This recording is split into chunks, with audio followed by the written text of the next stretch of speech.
"Sir, I need you to empty your pockets and step away from my desk now."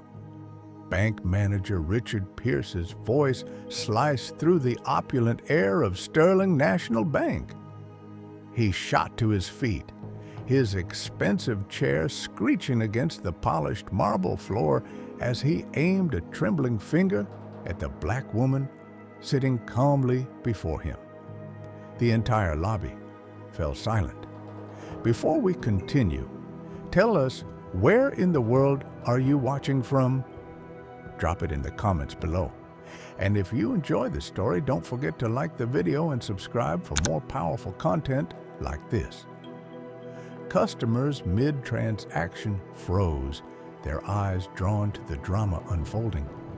The woman was dressed in simple slacks and a plain, unassuming blouse. No visible logos, no flashy jewelry. Richard's eyes raked over her with blatant disapproval before he snatched a bottle of hand sanitizer from his desk drawer. "We have protocols for people like you trying to move funds you can't account for," he sneered, making a show of cleansing his hands as if he'd touched something unclean. "The security cameras overhead are recording, so don't think about trying anything foolish." He methodically rubbed his hands together, his gaze locked on Dr. Imani Adebayo. Have you ever seen someone publicly shamed only to find out they held the power to shatter the very foundations of the institution they were in? The large digital clock on the wall displayed 10:17 a.m. Richard Pierce had been having an excellent quarter until she arrived. 15 years managing this downtown branch had, in his mind, given him an infallible instinct for trouble. The way she had walked in without a scheduled appointment, carrying a simple leather-bound folder that he assumed was full of falsified documents.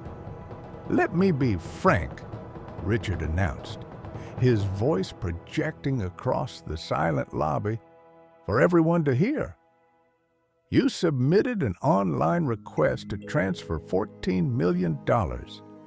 He let out a short, mocking laugh.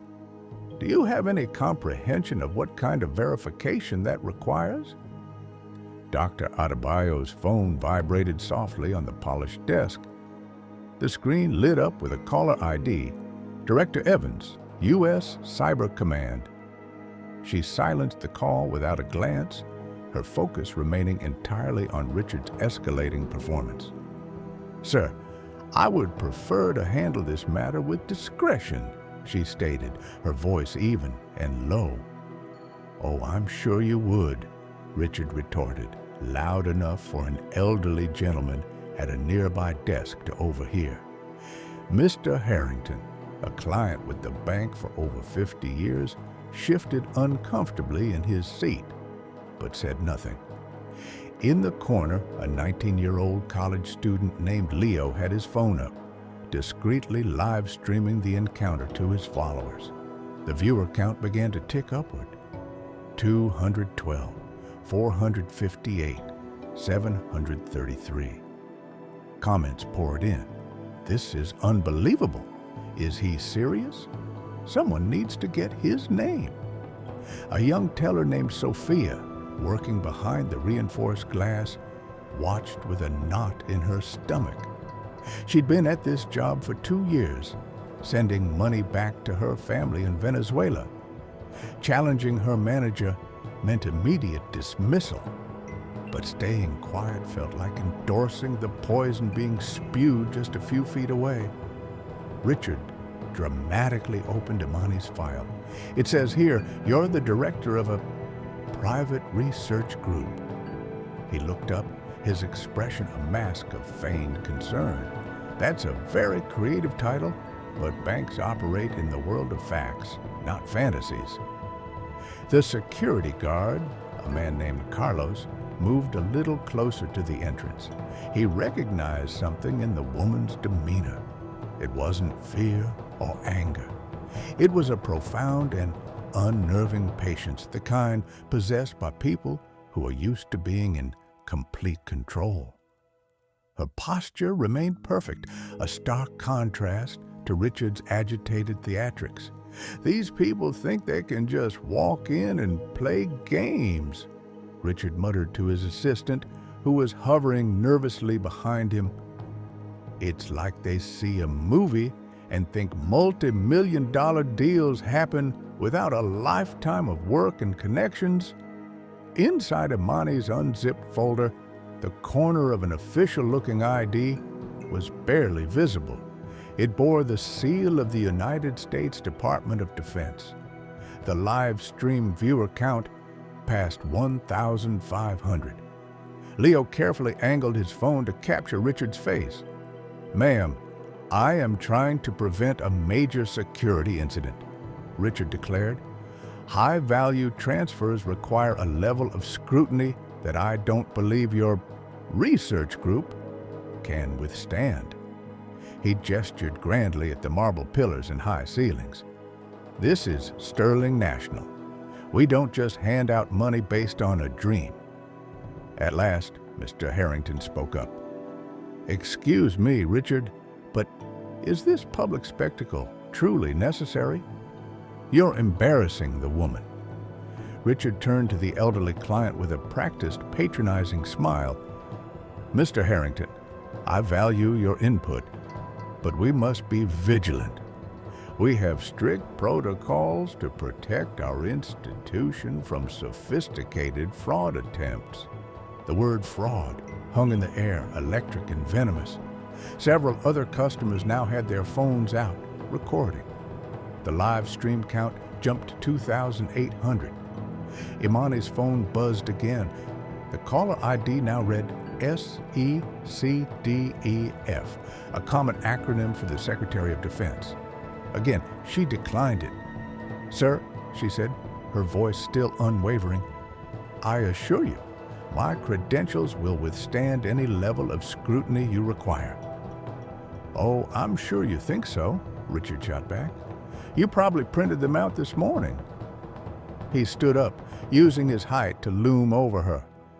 "The truth is, we verify everything. We check backgrounds. We look at established credit lines, not just some papers you've brought in a folder." Carlos, the guard, took another step forward. He'd seen bar fights start with less provocation, yet the woman remained still, her composure absolute.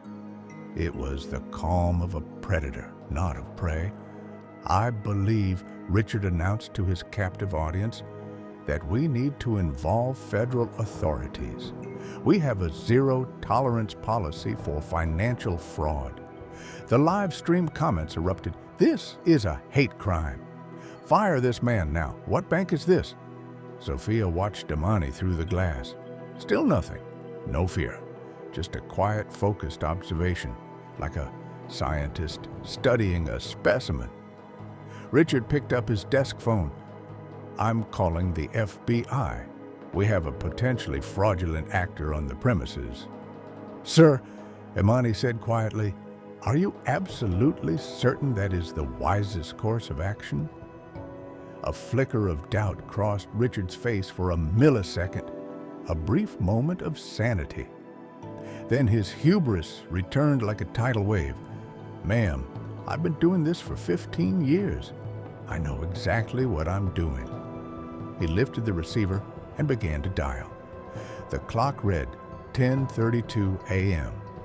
The call had been short and filled with self-importance. Sterling National Bank, 1400 Financial Way. "We have a suspicious individual attempting a high-level wire fraud. Black female, mid-30s, refusing to cooperate after her transfer was flagged." Dr. Imani Adebayo listened to his every word, her expression unreadable.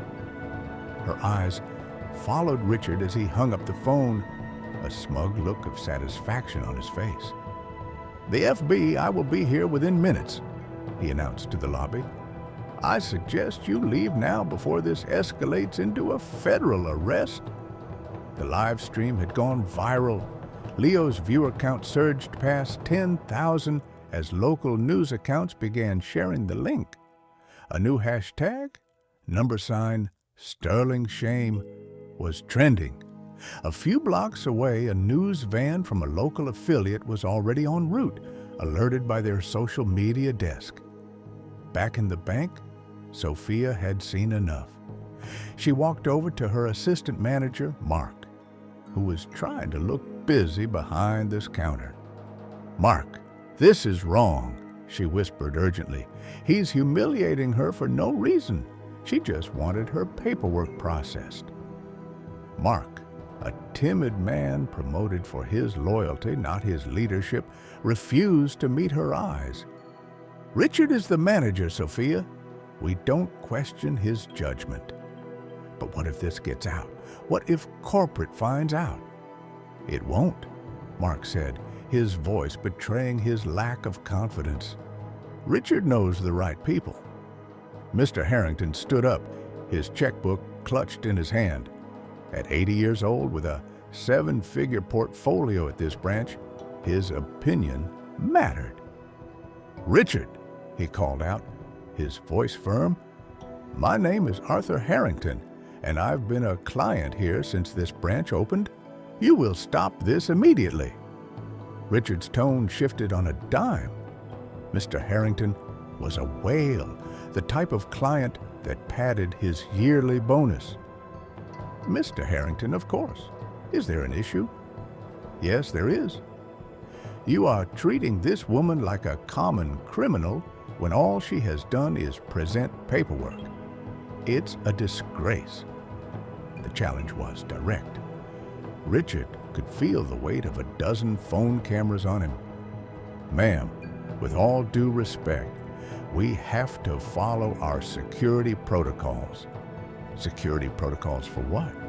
"Wanting to conduct business." Imani finally spoke, her voice cutting through the tension.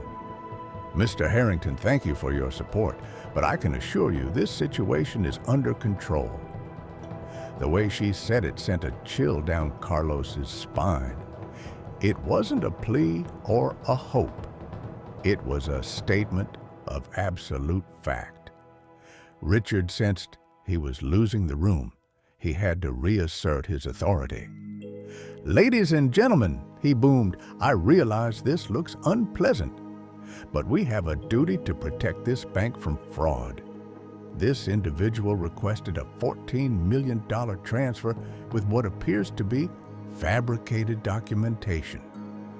Imani finally opened her leather folder and placed it on the desk. "Mr. Pierce, you haven't actually reviewed my documentation. I've seen all I need to see." "You glanced at my name and my face and made a judgment." The accusation hit its mark. A flush of anger crept up Richard's neck. Around the lobby, people leaned in. "That is a baseless and offensive accusation," he sputtered. "I treat every client with the same professional rigor." "Then review my file." Her simple challenge boxed him in. Refusing would prove her point. Accepting meant admitting his entire performance had been a sham. "Fine," he hissed, "but when the FBI finds you've committed a federal crime, it will be on you." He opened the folder, his hand shaking with indignation, ready to find shoddy forgeries. Instead, the documents made the air leave his lungs. The first page was a signed directive from the United States Treasury. The second was a national security clearance authorization, top secret, with her photo. Following that were letters of commendation from the Director of National Intelligence and a 4-star general at the Pentagon. His hands trembled. This was impossible. People with these credentials didn't walk into a bank in a simple blouse. They had government liaisons. They moved money through secure channels that he didn't even have access to. "There's a mistake," he stammered. "What kind of mistake?" Imani asked, her voice dangerously quiet. Richard's phone rang, the screen flashing with the name of his regional director, a woman named Susan. "Richard, what in God's name is happening at your branch? I have the Pentagon on my other line, and there's a live stream with 20,000 people watching you call the FBI on one of their top officials." Richard stumbled away from the desk. "Susan, I have it under control. It's a potential fraud situation."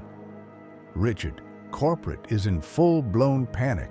The hashtag #Sterling Shame is trending nationally. Fix it, now." He returned to his desk to see Imani's phone buzz one more time.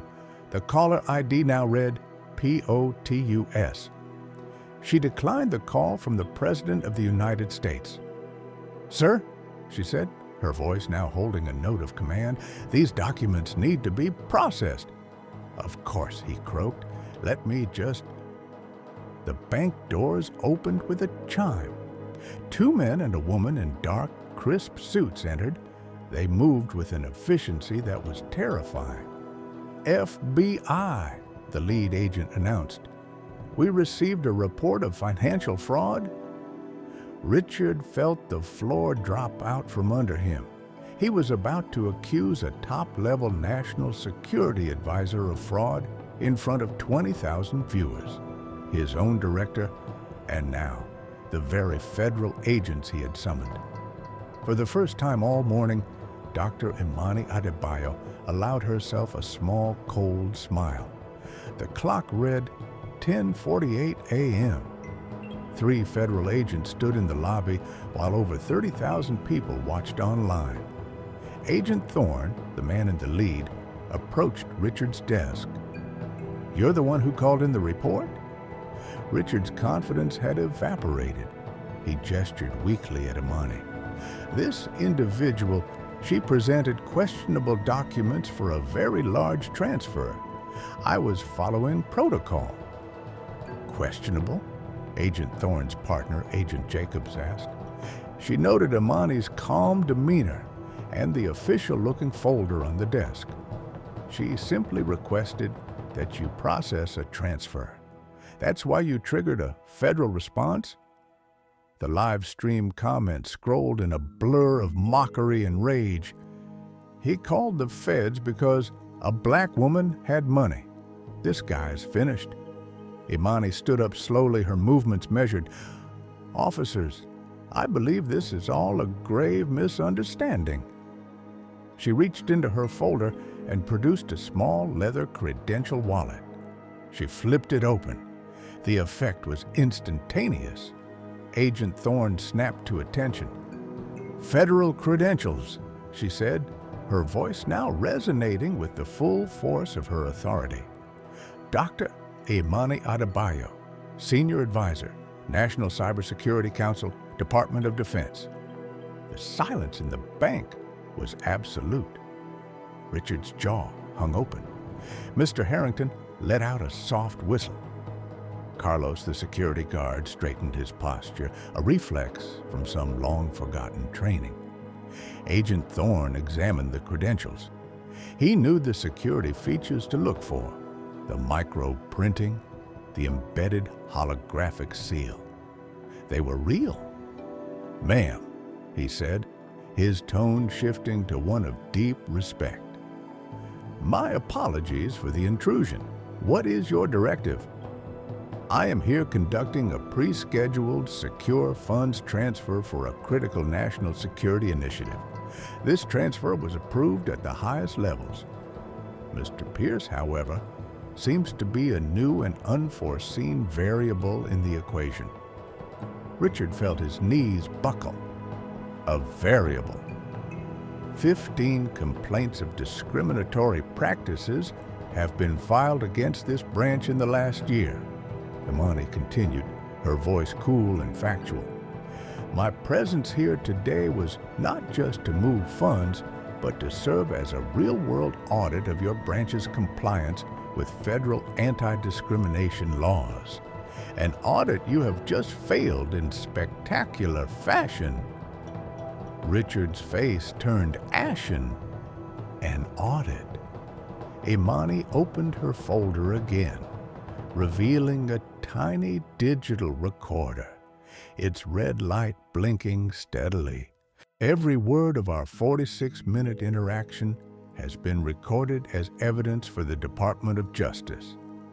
She then pulled out a small device that looked like a pen, as has high-resolution video. Every gesture, every sneer. The assistant manager, Mark, seeing his career flash before his eyes, scurried forward. "Ma'am, I'm the assistant manager. I want it on record that I did not agree with Mr. Pierce's actions." Imani's gaze fixed on him. "Mr. Walsh, your inaction has also been duly noted. Witnessing a potential civil rights violation and doing nothing is complicity." Mark shrank back, his face pale. Richard's phone, still on his desk, began to ring again. It was the CEO of the entire bank, Jonathan Sterling. "Take it," Imani suggested. "He's probably watching the live stream along with the rest of the world." With a trembling hand, Richard answered.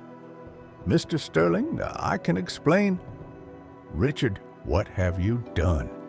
The CEO's voice thundered, loud enough for the agents to hear. "Do you have any idea who that woman is? She advises the president on cyber warfare. You just publicly humiliated a person who holds the security of this nation's infrastructure in her hands." The phone went quiet for a moment. "How many people are watching this?" Richard glanced at Leo's phone. 40,000, sir." 40,000, the CEO repeated, his voice hollow. "You haven't just created a scandal. You've created a national security incident. Put Dr. Adebayo on the phone. Now." Richard held out the phone. Imani took it. "Mr. Sterling, this is Dr. Adebayo." There was a torrent of apologies from the other end. "We will discuss your bank's path forward after I complete my report," she said calmly. "However, given the 40,000 witnesses, I suggest you begin remediation immediately." She hung up and faced the agents. "Agent Thorne, Mr. Pierce here was concerned about fraud. Perhaps you can inform him of the penalties for filing a false report against a federal official conducting their duties." Agent Thorne nodded grimly.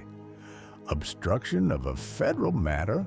Title 18, Section 1505 of the U.S. Code. It's a felony. Carries a prison sentence of up to 5 years.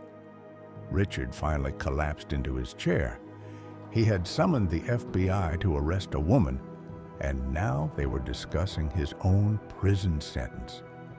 Agent Thorne's radio crackled. "Agent Thorne, we have confirmation.